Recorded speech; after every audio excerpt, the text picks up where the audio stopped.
Good afternoon, students.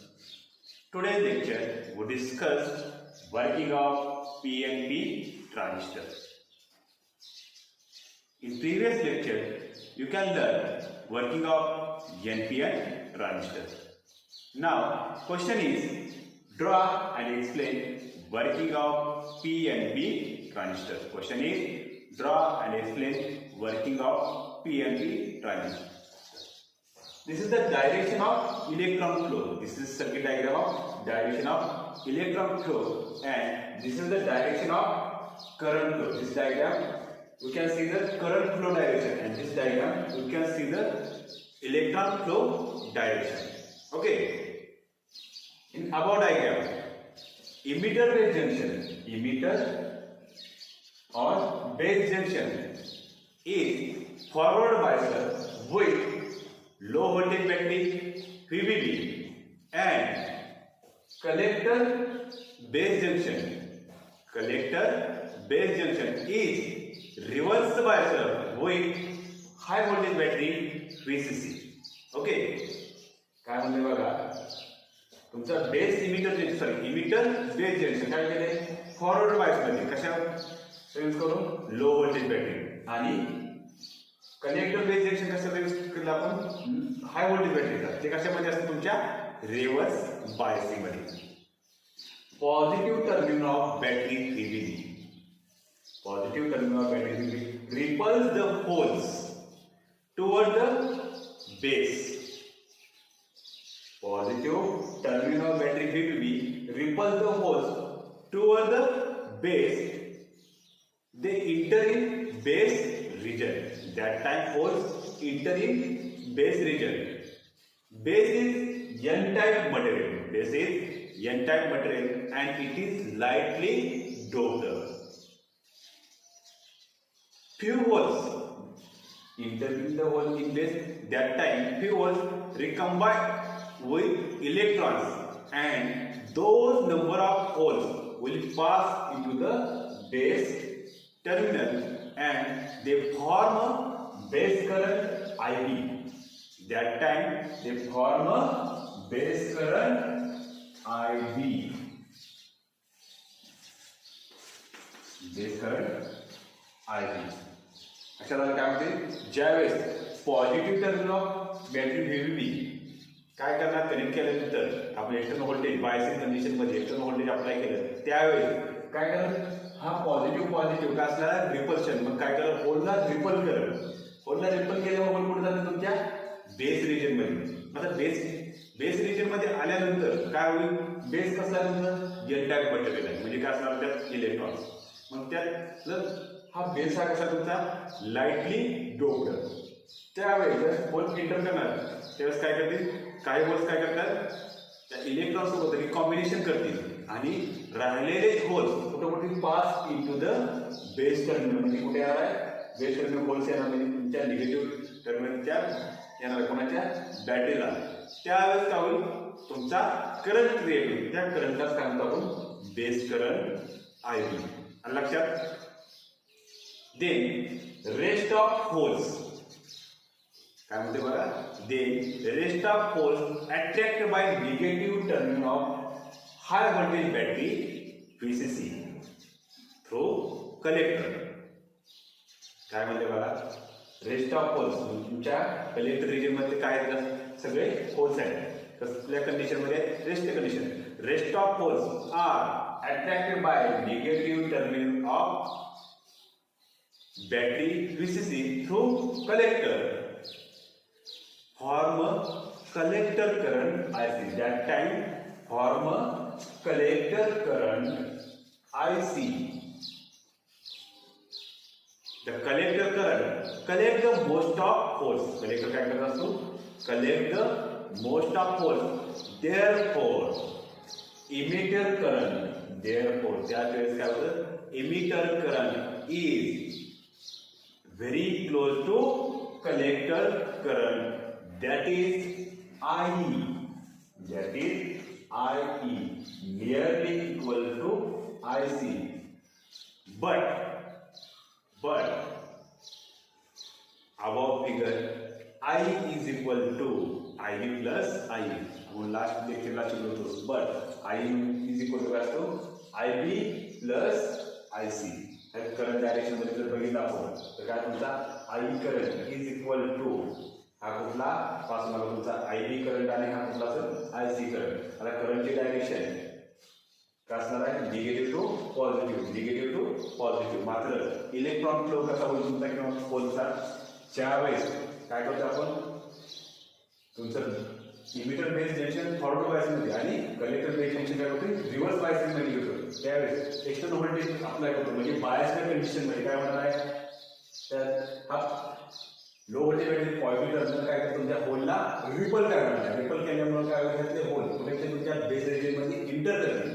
ज्या base रेजियनमध्ये inter करणार आहे त्याच काय होईल काही होल्स त्या बेस रेजियनसोबत काय करतील रिकॉम्बिनेशन करतील.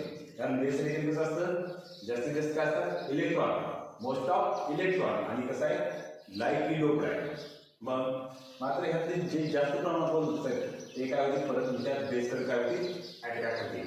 त्यावेळी जो करंट क्रिएट होणार त्याला काय म्हणतात आपण बेस करंट. म्हणजे तुम्ही फ्लो होणार कुठला असणार हा बेस करंट मात्र इथं असं तुमचा emitter.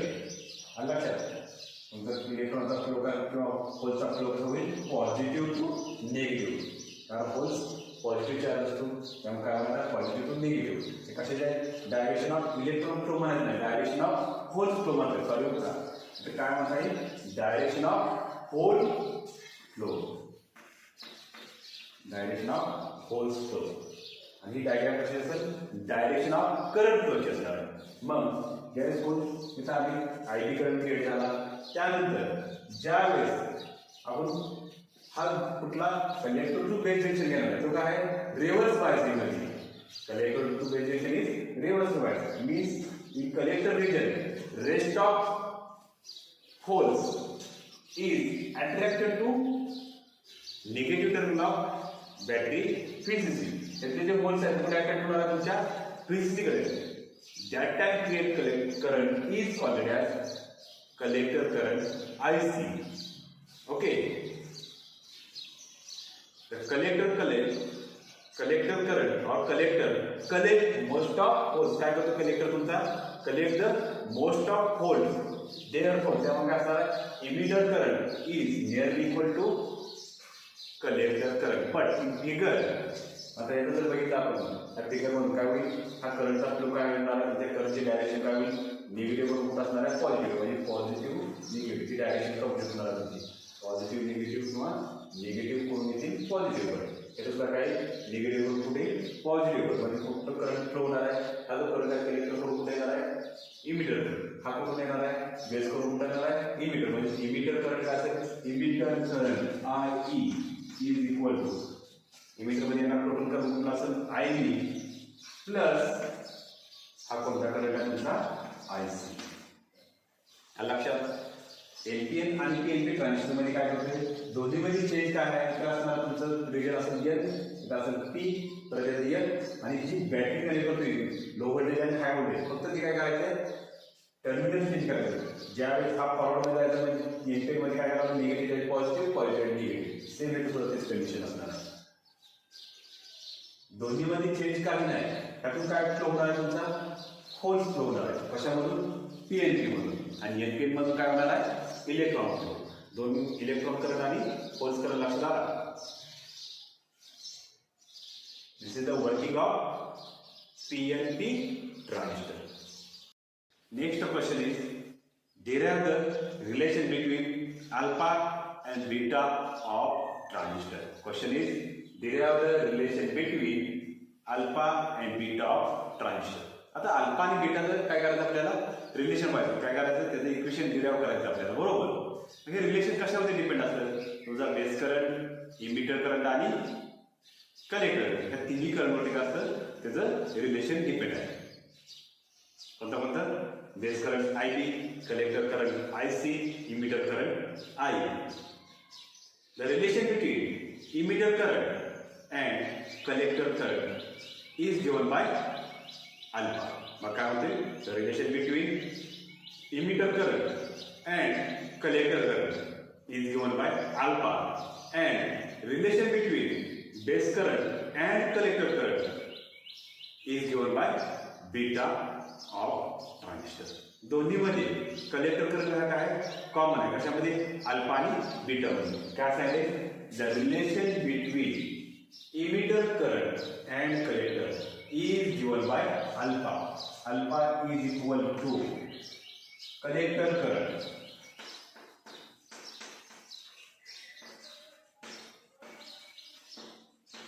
Upon emitter current.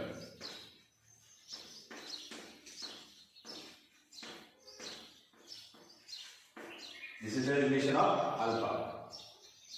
Alpha is equal to collector current upon emitter current. Therefore, alpha is equal to collector current means IC and emitter current means IE.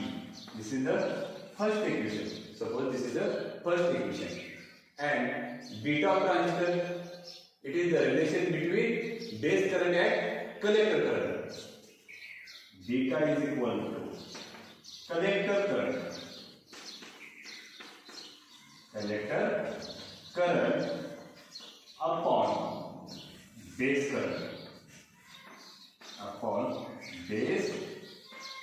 current. This is the relation of beta. Therefore, beta is equal to collector current IC upon base current IB. Suppose this is the equation of second. First equation, it is the relation of collector current upon emitter current. This is the alpha, and beta collector current upon base current. Now alpha is equal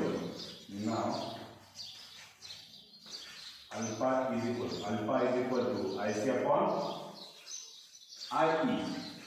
Alpha is equal to IC upon IE. Therefore, IC is equal to IE is divided by. Therefore, IC is equal to alpha into IE. बघा काय म्हणतोय बीटाची value किती आहे sorry alpha किती alpha काय तुमचा IC upon IE. मग आपल्याला कॅल्क्युलेट काय केला IC अपॉन IE. आता IE काय केलं डिवाइड केला तर काय होणार तुमचा मल्टिप्लाय. म्हणजे काय होणार IC is equal to alpha into IE. Suppose this is the equation of third. This is the third equation. First equation, relation of alpha. Second equation, relation of beta. Then we calculate the value of IC. IC is equal to alpha into IE. This is the third equation. We know in transistor IE is equal to IE is equal to IB plus IC. आपण बघितलेलं आहे कोणता transistor PNP किंवा NPN काय म्हणतो आपण IE emitter current is equal to IB plus IE. Suppose this is the fourth equation number 4 होणार बरोबर. मग put the value of equation 3. काय म्हणते बघा put the value of equation 3 in equation 4. Equation 3 ची व्हॅल्यू काय करू आपण इक्वेशन 4 मध्ये पुट करूया. म्हणजे कशाची व्हॅल्यू पुट करणार आपण IC. Therefore IE is equal to IB plus IC is equal to alpha IE into IE. Write down here. Put the value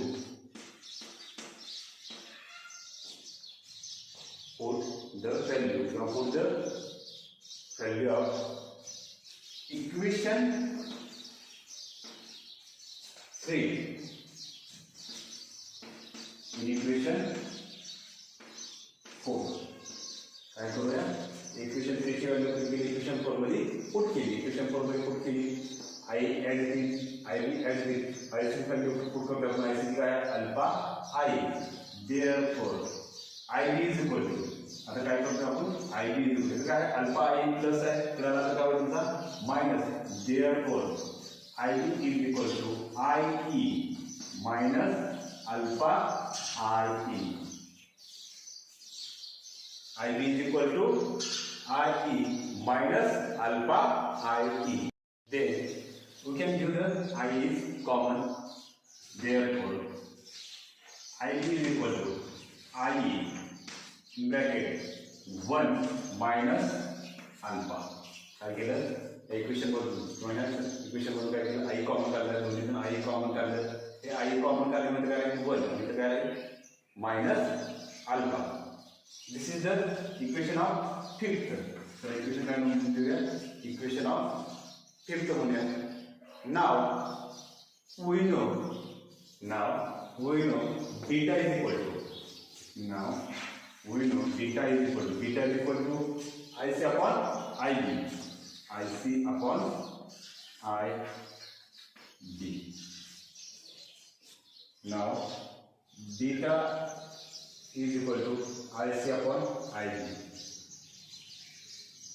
Now beta is equal to IC upon IB. Putting the value of equation 3 and 5 in equation 2 or beta.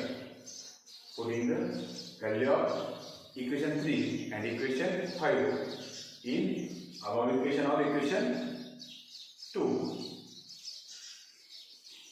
IC value beta is equal to alpha IE upon IB is equal to IE into 1 minus alpha. There both IE's cancel. Therefore beta is equal to alpha upon 1 minus alpha. Therefore beta is equal to alpha upon 1 minus alpha. We can similarly prove that alpha is equal to alpha is equal to beta upon 1 plus beta. बघा काय prove झालं beta is equal to alpha upon 1 minus alpha. तसंच काय करू शकतो आपण alpha is equal to beta upon 1 plus beta सुद्धा काय करू शकतो आपण प्रूव्ह करू शकतो. इथे दोन्ही इक्वेशन वरून काय सांगू शकतो आपण आता 1 मायनस अल्फा आहे अल्फाच्या काय आहे 1 मायनस अल्फा म्हणजे alpha of transistor is always less than 1. कशावर म्हणणार आहे त्याच्यावर का ते जर इक्वेशन दोन्ही इक्वेशन लिहिली समजा बीटाची व्हॅल्यू काय आपण 2 म्हणजे 2 केली इथं 2 इथं काय केली 2 डिवाइड बाय 3 केली 1 पेक्षा कमी देणार म्हणजे alpha of transistor is less than 1 but beta of transistor is greater than 1 पेक्षा कसं असणार बीटा जास्त असणार. सपोज याचं जर व्हॅल्यू घेतली आपण बीटाची किती सॉरी अल्फाची 3 घेतली कुठे केली 3 अपॉन 1 मायनस अल्फाची सॉरी इथं काय करणार आपण अल्फाची व्हॅल्यू घेणार अल्फाची 3 घेतली इथं 3 ठेवलं इथं पण 3 ठेवलं 3 अपॉन 1 मायनस 3 1 मायनस 3 2 3 अपॉन 2 1 पेक्षा कशी येणार व्हॅल्यू जास्त येणार म्हणजेच काय सांगतोय अल्फा हे काय असतं नेहमी 1 पेक्षा कमी आणि बीटा हे 1 पेक्षा जास्त व्हॅल्यू असते. परत एक इक्वेशन बघा काय केलं आपण रिलेशन बिटवीन लिमिट कशा बघतो आपण अल्फा अँड बीटा. मग कलेक्टर करंट आणि इमिटर करंटचं जे रिलेशन असतं त्याला काय म्हणतो आपण अल्फा आणि कलेक्टर करंट आणि बेस करंटचं जे रिलेशन असतं त्याला काय म्हणतो beta. Alpha is equal to काय येते collector current upon emitter current. therefore alpha is equal to collector current काय IC आणि इमिटर करंट काय I आणि इक्वेशन 1 होतं. त्यानंतर बीटा घेतला बीटा काय केली collector current upon base current असं रिलेशन असतं बीटाचं कलेक्टर करंट आणि बेस करंटचं. मग beta is equal to IC upon IB आणि इक्वेशन 2 म्हणलं. नंतर काय equation 1 as it is alpha is equal to IC upon I. मग ह्या ठिकाणी काय करू आपण IC ची व्हॅल्यू कॅल्क्युलेट करू. IC ची व्हॅल्यू कॅल्क्युलेट करण्यासाठी I काय तर डिवाइड तर आता काय होणार आहे मल्टिप्लाय म्हणजे alpha I is equal to IC. काय जाऊन करणार काय केले IC is equal to direct केले जाते IC is equal to alpha into I या इक्वेशन 3 म्हणतात.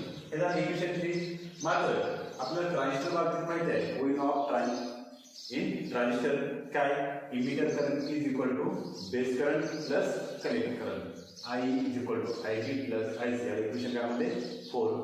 Then put the value of equation 3 in equation 4. Equation 3 ची व्हॅल्यू पुट करा.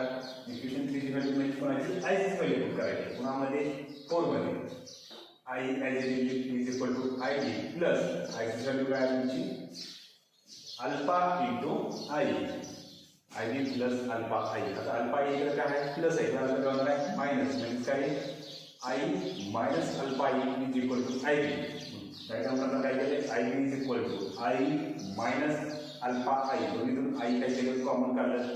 कॉमन I काढल्यानंतर काय त्याचं I केल्यानंतर त्याचं 1 त्यातलं मायनस IB त्यातलं I कॉमन बाहेर केल्याने मग काय राहणार फक्त अल्फा म्हणजेच IB is equal to I into 1 minus alpha. तर इक्वेशन 5th म्हणतात.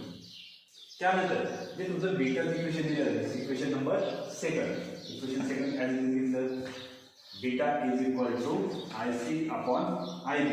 त्यानंतर काय म्हणा put the value of equation number 3 and equation number 5 in equation 2. Equation 3 ची व्हॅल्यू आणि 5 ची व्हॅल्यू कुठल्या इक्वेशन मध्ये पुट करायची आपल्याला इक्वेशन नंबर 2 मध्ये IC अपॉन IB मध्ये. आता इक्वेशन कसे IC कशी व्हॅल्यू आहे तुमच्या कुठल्या इक्वेशनच्या 3 मध्ये IC is equal to alpha I IC ची व्हॅल्यू काढली अल्फा I. त्यानंतर इक्वेशन आपण 5 मध्ये IB ची व्हॅल्यू कॅल्क्युलेट केली. IB ची व्हॅल्यू पुट केली. IB ची व्हॅल्यू काढली I into 1 minus alpha I into 1 minus alpha. ह्या I दोन्ही काय कॅन्सल म्हणजे बीटा काय इज इक्वल टू काय अल्फा अपॉन 1 मायनस अल्फा. तसंच काय करू शकतो आपण अल्फाची व्हॅल्यू कॅल्क्युलेट करू शकतो. अल्फाची व्हॅल्यू काय येईल मग बीटा अपॉन 1 प्लस बीटा. ह्या दोन्ही इक्वेशन काय लक्षात येतं आपल्या अल्फा हा नेहमी 1 पेक्षा कसा असतो स्मॉल असतो less than 1. Alpha is less than 1 आणि बीटा कसा असतो ग्रेटर दॅन 1. आणि लक्षात this is the relation between alpha and beta of transistor.